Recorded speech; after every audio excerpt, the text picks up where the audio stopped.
देश का मूड? देखिए, राहुल गांधी ने इस देश का मूड बदलना उसी दिन से शुरू कर दिया था जिस दिन से उन्होंने 7 सितंबर को जो अपनी यात्रा की शुरुआत की थी। और यहाँ पहुंचकर आज जो उनका भाषण है, उनका भाषण जो है वो इतना बहुआयामी है और उसके जो सिरे हैं इतनी जगह पर जाकर खुलते हैं कि मैं आश्चर्यचकित हूँ कि मैं उसमें, और मैं सचमुच कहे तो मुझे लगता है कि जिस तरीके से उनके भाषण की चर्चा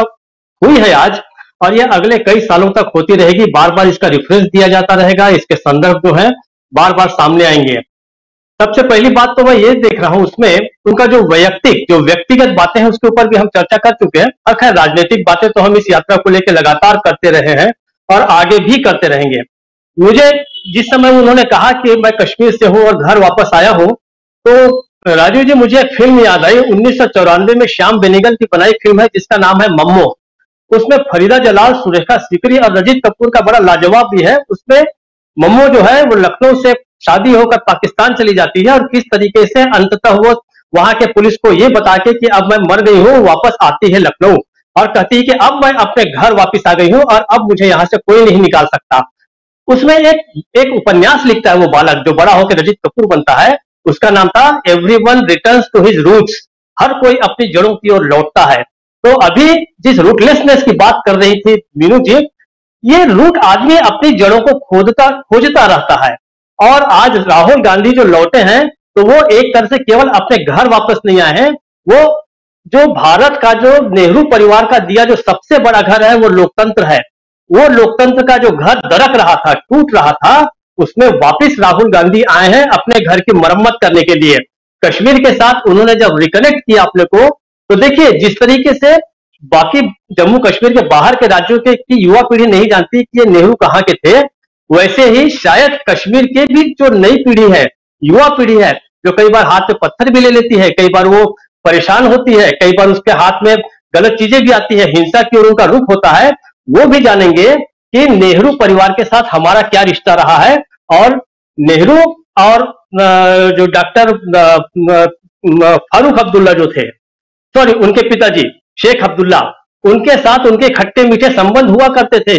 शेख अब्दुल्ला को उन्होंने जेल भिजवाया नेहरू ने, लेकिन नेहरू हमेशा उनके साथ मित्रवत व्यवहार करते रहे। और 1948 को पहली बार इसी चौक पर जब तिरंगा फहराया गया था तो नेहरू और शेख अब्दुल्ला दोनों ने मिलकर फहराया गया था। ये शायद ऐतिहासिक संदर्भ हम लोगों में से बहुत लोगों को पता ही होगा, लेकिन जो पीढ़ी नहीं जानती, जो हमारे दर्शक देख रहे हैं, पहली बार तिरंगा जिसका श्रेय बहुत दूसरे लोग लेते हैं कि हमने फहराया, उसने फहराया, असली बात यह है कि नेहरू ने 1948 में और शेख अब्दुल्ला ने मिलकर फहराया था। और शेख अब्दुल्ला ने उनको मंच पर चढ़ाया, नेहरू को कहा कि आप फहराइए। दूसरी बात, ये आज का जो भाषण है, मैं इसको विश्व के बहुत अच्छे भाषणों में से एक मानता हूं। और देखिए कैसे उसके अलग अलग सिरे खुलते हैं। पहला अगर मैं कहूं तो यह है 1863 में अब्राहम लिंकन का दिया हुआ भाषण, जो उन्होंने सिविल वॉर में मारे गए अमेरिकियों के सेमेट्री पे जाके कहा था। गेटिसबर्ग नाम की जो बहुत बड़ा ग्रेवयार्ड था जिसमें सैनिकों को दफनाया गया था, तो वहां पर उनके जो अपोजिशन लीडर थे, उनका नाम था स्टीफन डगलस। लोगों ने डराया अब्राहम लिंकन को कि देखिए डगलस बहुत अच्छे वक्ता हैं, आप बहुत तैयारी करके जाइए। लेकिन उन्होंने कहा कि नहीं, मैं भावनाओं के आधार पर बोलूंगा और मैं जब बोलूंगा तो दुनिया सुनेगी। ये उनका बड़ा अमर वाक्य है, when I will speak the world will listen. और उन्होंने वहीं पर एक भाषण दिया था कि देखिए आप लोगों ने जो शहादत दी है, यहाँ पे जो लोग मरे हैं, वो उनका शहादत व्यर्थ नहीं जाएगी और इससे एक नई फ्रीडम का जन्म होगा। और जो अमेरिका है वह एक नया डेमोक्रेसी बनाएगी जो लोगों के लिए रहेगी, लोगों के द्वारा रहेगी और उन्हीं के लिए काम करेगी। ये बड़ा प्रसिद्ध भाषण है उनका। दूसरे में मैं आता हूं कि अगर BHU में मेरे को भाषण याद आया था महात्मा गांधी का, जो उन्होंने 2000 जो पूरा भारत भ्रमण करने के बाद, शायद 2014 या 16 का, शायद 16 का है, उन्होंने उस समय जो राजा महाराजाओं को लताड़ा था अपने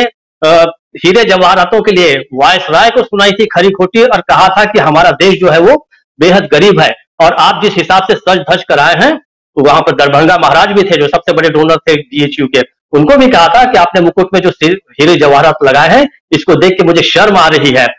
तीसरा एक और देखिए, यह है चर्चिल का भाषण जो उन्होंने विश्व युद्ध के दौरान दिया था। यह है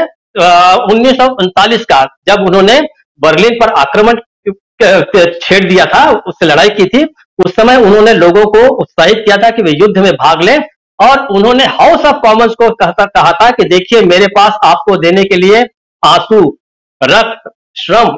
इसके अलावा कुछ नहीं है, लेकिन मैं दुनिया को वादा करता हूं कि जब तक हम विश्व युद्ध को, इस युद्ध को नहीं जीतेंगे, मैं चैन से नहीं बैठूंगा। अब आइए 8 अगस्त 1942 का महात्मा गांधी का भाषण, जब उन्होंने कहा था कि अहिंसा है वो शुद्धतम रूप है मानव का। इन सबका अगर आप निचोड़ देखें तो आज राहुल गांधी के भाषण में बहुत सारी इन चीजों का सिरा खुलता है। अंतिम जो मैं बता दूं कि आपने ग्रेट डिक्टेटर फिल्म देखी होगी चार्ली चैपलिन की, जिसमें कहता है कि I am not a dictator, I don't want to be a dictator. मैं डिक्टेटर नहीं हूं, मैं डिक्टेटर बनना भी नहीं चाहता। राहुल गांधी ने आज डेमोक्रेसी को नए सिरे से परिभाषित किया है, जिसमें उन्होंने प्रक्रिया में गए बिना कि कैसे चुनाव लड़ा जाएगा, क्या होएगा, इन सब की चिंता किए बिना भावना के आधार पर, तो मुझे ऐसा लगता है कि व्यक्ति जब अपने अपने बोलने के मामले में सबसे ऊंचे शिखर पर बैठता है तो बेहद बेहद भावुक हो जाता है। राहुल गांधी की जो भावुकता है वो आज सर्वस्पर्शी थी। आज देखिए उसका मजाक उड़ाने वाली कोई पोस्ट मैंने आज कम से कम नहीं देखी है सोशल मीडिया पे। हो सकता है सोच विचार करके आईटी सेल आज रात को कुछ अतिरिक्त समय बैठेगा लेट नाइट तक, और कुछ हो सकता है अपने व्हाट्सएप पे और अपने सोशल मीडिया पे फैलाने के लिए अपने भक्तों को कुछ दे सकता है। लेकिन अभी तक राहुल गांधी के इस भाषण को न तो किसी ने नौटंकी कहा, न तो किसी ने स्टंट कहा, जैसा कि मार्कंडे काटजू ने कहा था कि राहुल गांधी जो यात्रा कर रहे हैं वो एक स्टंट है। ऐसा कुछ नहीं है, ये भाषण जो है लोगों को छुएगा, और अगर ये भाषण लोगों को छूता है तो आप समझिए कि भारत की राजनीति में एक नया परिवर्तन आएगा। निश्चित रूप से आज की बर्फबारी के बीच उन्होंने जो भाषण दिया है वो उनकी केवल शारीरिक शक्ति को ही दर्शित नहीं करता, वो उनकी मानसिक बुनावट को भी